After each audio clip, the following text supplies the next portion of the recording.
Good morning, it's Brian. It is the Art of Startup War. Here's what happens today.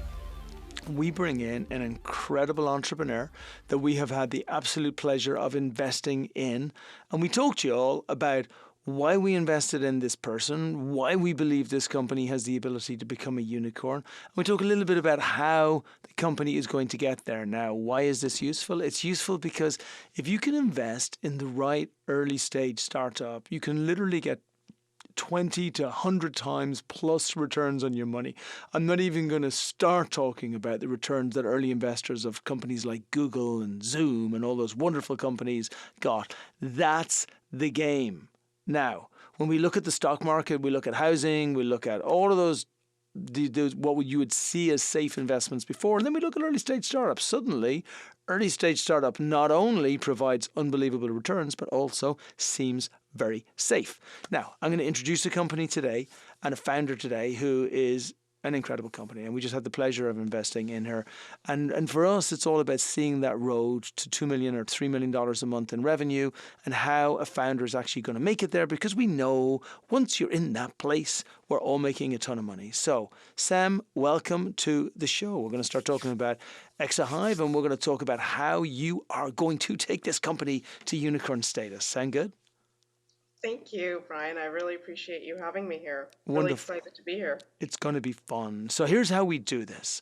At the beginning, investors that are listening to it, and some of them will be investors that we know, some of them will be brand new investors who've never heard the show before, and some of them will be investors who already know you, but they haven't had this opportunity to dig into your story this much, and they're going out on a run in the morning and they get half an hour to get into the deepest, darkest archives of what makes you you and how you built this company. So let's take it all the way back to the origins of the story. What was the genesis of the company? Like, what was it that happened that made you realize there is something fundamentally, horribly broken in the world that I need to fix?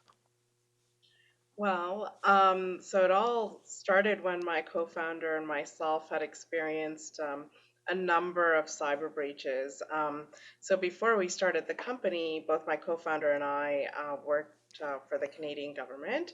So we hold really high security clearances, and we were really concerned because our information was breached on a number of occasions, and we didn't want this to happen to other professionals. So we initially discussed it, and then we pulled our skill sets together and started XAHIVE, and we started working on our secure communications tool, which enables professionals to send and receive information in a easy, secure manner, and it's compliant with North American and European privacy and cyber regulations. So super excited. And I'm sure on one level, folks would be listening to this, especially folks who are not that experienced in the space. And they would say, oh, makes sense. I like that. I think it's important that it is secure, that when we're communicating in any way. But surely, like, how we already communicate is perfectly secure. And I know that there's an odd breach here and then, but that's because there's baddies out there, right? But like, I communicate with WhatsApp, I communicate with my email, I communicate with all kinds of things. Like, what's the problem with how I'm currently working that makes it such a big thing? So majority of the communications tools that we employ today are easily breachable and have been breached. It's just a matter of when we found out that we've been breached.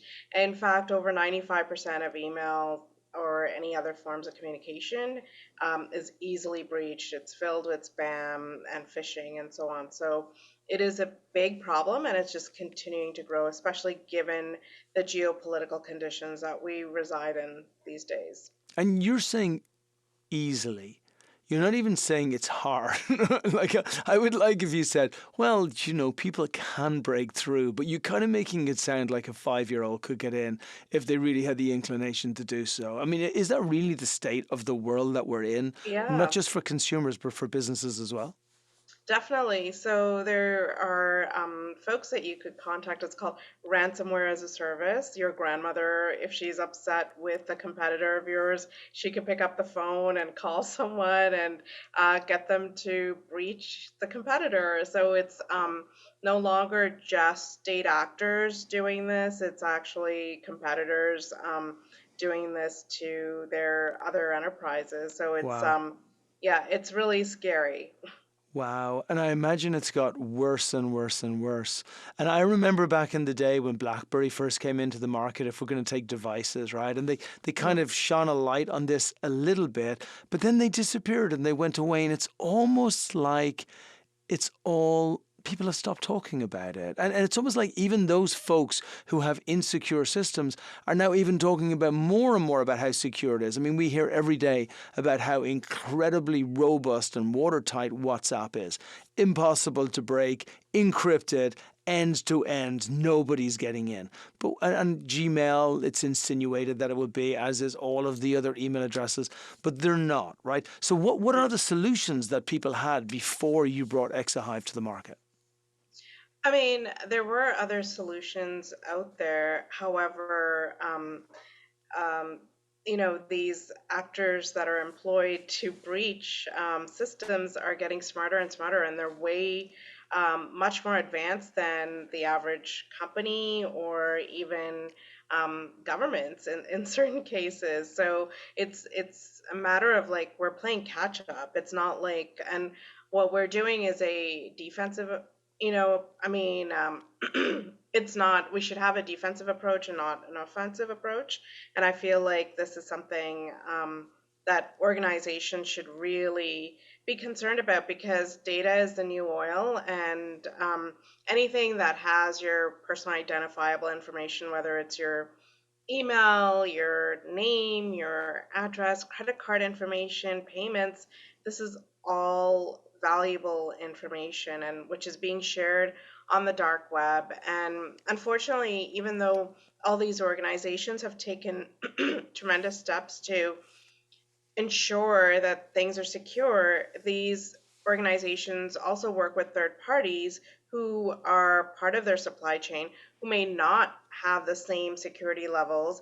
And when things are backed up, are they automatically backed up without being encrypted? These are things we should be asking, right? And nothing that's given for free is for free if you think about it. So Yeah. like clearly all of that information is being data mined, and it's not just that organization that's data mining it, it's their supply chain and everyone else that's associated with it. So you need to really make sure that the entire supply chain is actually secure, because this is where a lot of breaches come into play. Okay, so it's bad. It's real bad. I get Yeah. it. Everybody listening gets it. And actually, I don't even think anybody listening is going to be massively surprised because it's all we see all day, every day.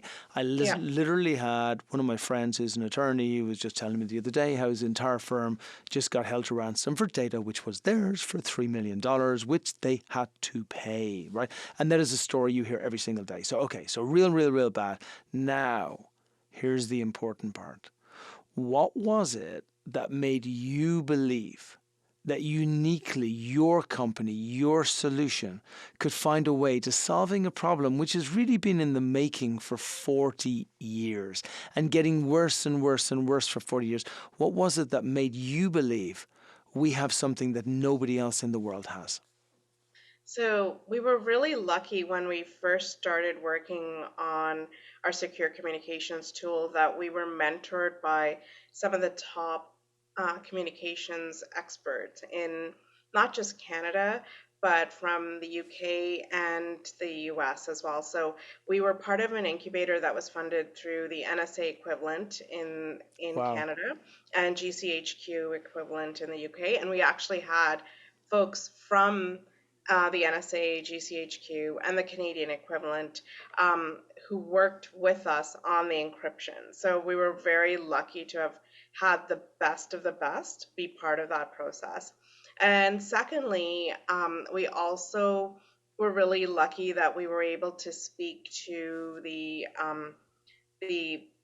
acting privacy commissioner of Canada as well, and just to ensure that we were not looking at it only from a cyber perspective, but also from a data protection perspective as well. And having someone like that providing some input, not only do they provide a Canadian perspective, but also an international perspective because they're representing Canada internationally. So it was amazing to have had those people. And then the big differentiator between us and our competitors is that essentially we never put the encryption keys on the server.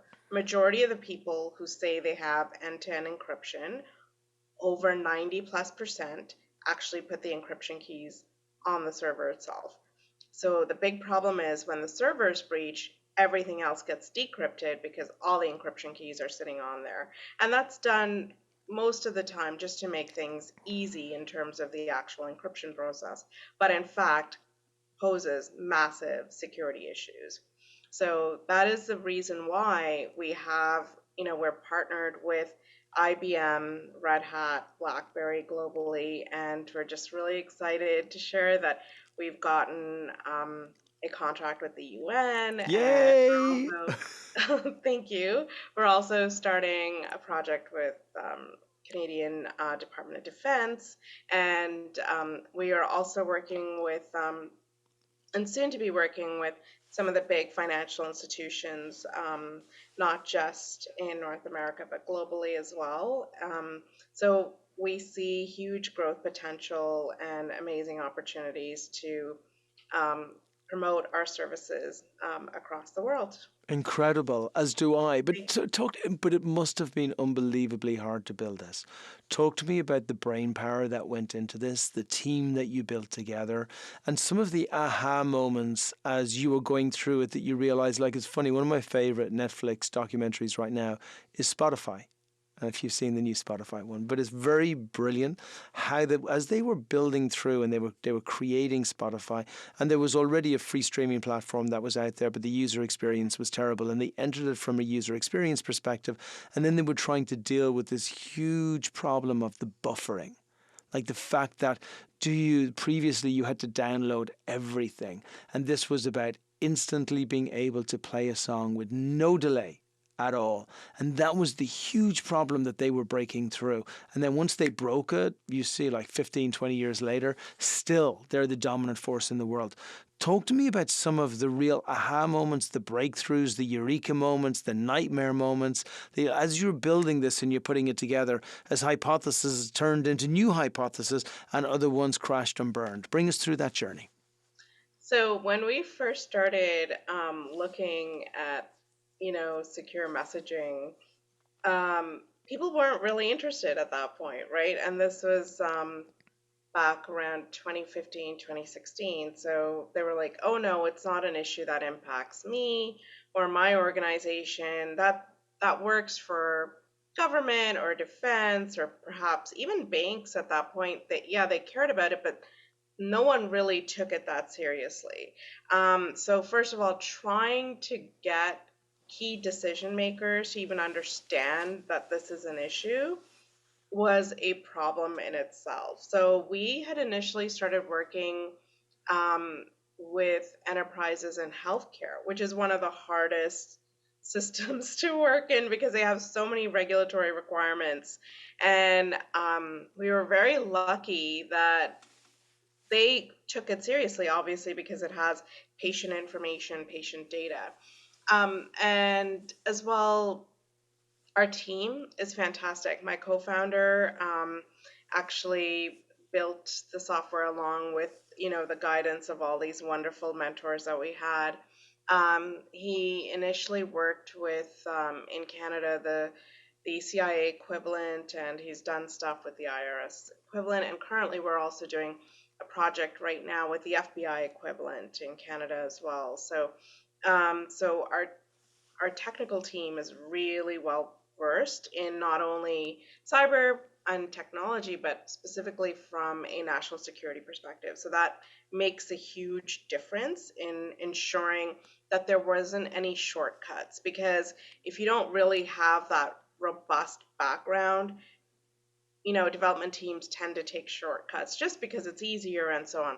So when we initially started working on it, it took a lot of usage because it's secured on your devices, right? So it's like it took a lot of computing power to do that. So they had to work with developers and cryptographers that were experts in this. And eventually, there were a lot of pivots and changes that we underwent, not only from a technology perspective, but also privacy regulations started coming into play. Like, for example, NIST and GDPR, and now we have the California Consumer Privacy Act and the New York and Department of Financial Services has requirements as well, and especially in Canada as well. So we had to constantly ensure that we were not only keeping up with the latest in terms of technology, but also in terms of the data requirements too. So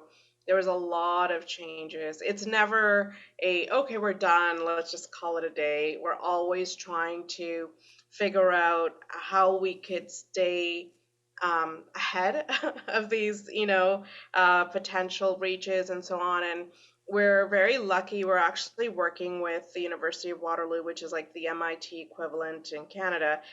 That's where actually BlackBerry came out of.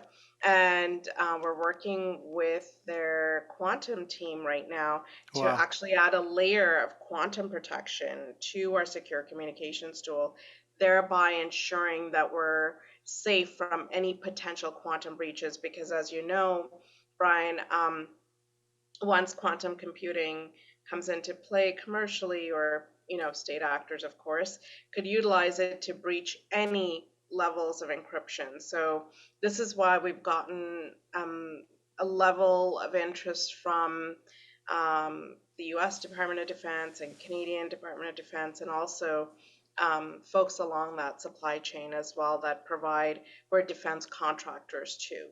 Yeah, and just for everybody listening, like you know when something huge is coming is when you see it in Avengers movies. You're gonna see quantum as a weapon, like guaranteed. Next or following Avengers movie that comes out, it's gonna be in there, right? Because quantum is the next Yeah. thing, and it's what everybody's really afraid of, and it's what everybody is really excited about, and most people feel it's still a couple of years out, but that's exactly the time to be prepared to build those protections in, because we're building a company that is going to be here in 10, 20, 30, 40 years' time.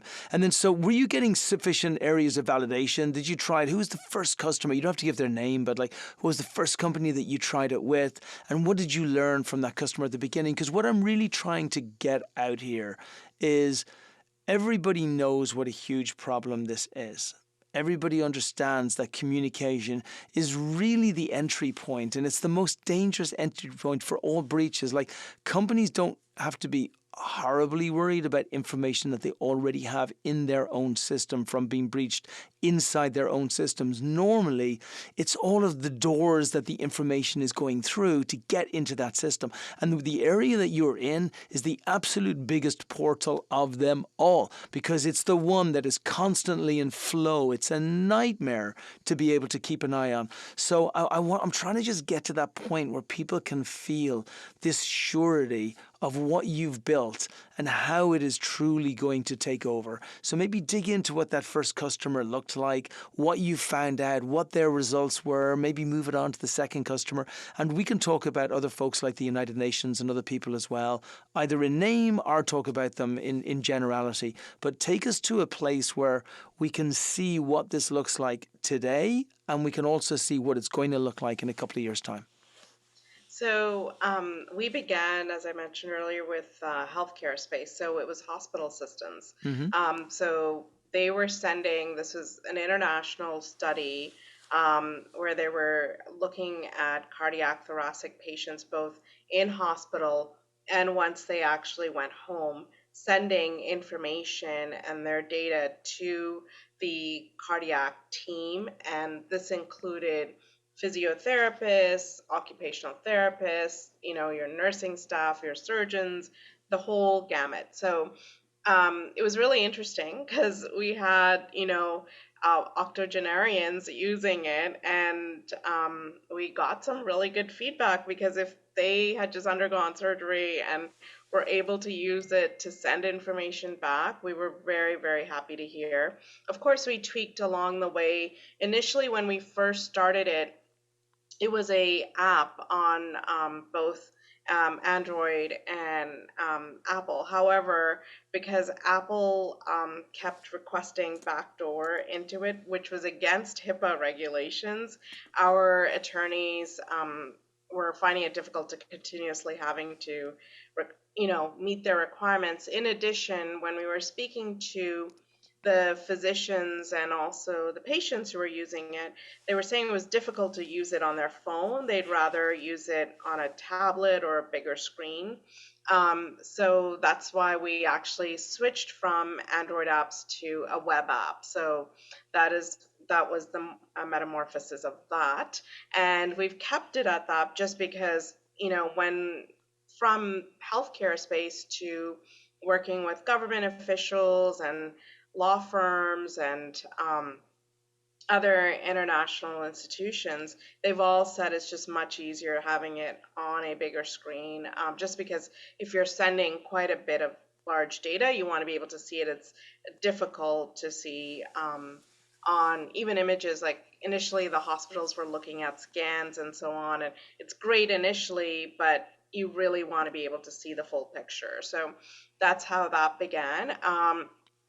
And it's just now we're looking at financial institutions and other sectors, of course. We've even worked with some folks in oil and gas who are actually transitioning into a greener system. So we're in terms of sustainability. So we're very excited to have worked with them on those projects as well. But where we see this transitioning is, of course, future proofing in terms of adding that quantum layer.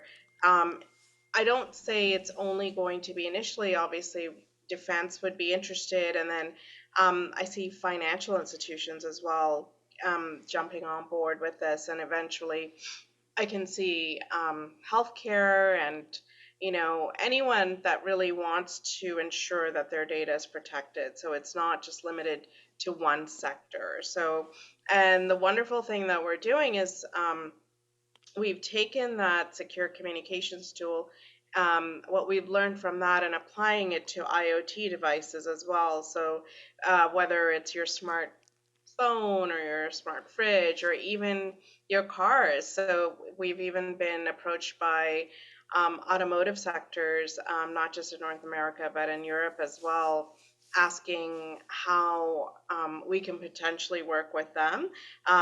Really exciting news. We've actually signed an embedded partnership agreement with IBM globally to embed our services into their cloud pack, so adding an additional layer of security for their QRadar service offerings. So that's just the beginning. And then now with the quantum piece, I'm sure that would really take it to a whole other level.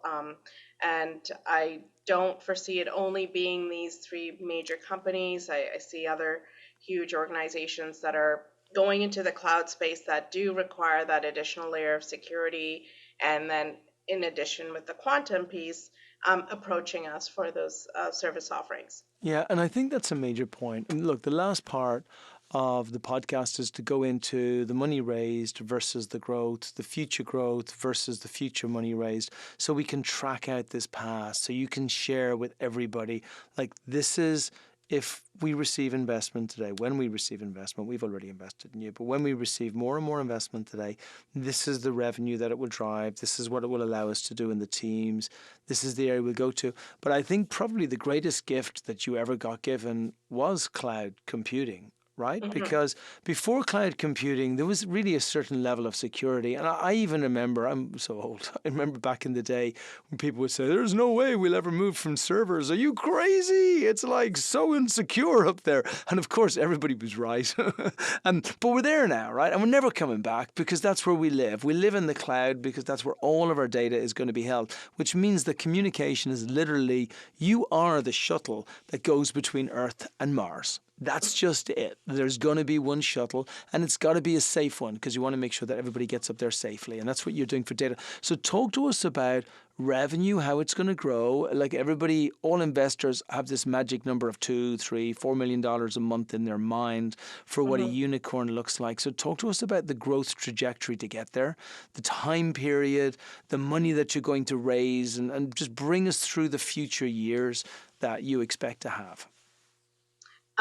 Well, our goal is in terms of revenue for next year to have at least 40 plus institutions or enterprises on board as clients. So that is our goal for 2023. That we believe would enable us to reach about 5 to 6 million in terms of Oh, revenue. Yeah, so by 2023, which would and be a then Series A, right? So we're at that yeah, stage. Now, do we need to raise any more money now to get us to that point? And if we do, how much are we going definitely. to raise? Yeah, so I'm hoping to raise, being quite optimistic, of course, but it's always good to have a good goal, I think. Over 2 million, ideally, because that will enable us to ensure that we have a really strong team, not just in North America and Europe, but because of this UN contract, which we are super excited about, and we see huge growth potential with that.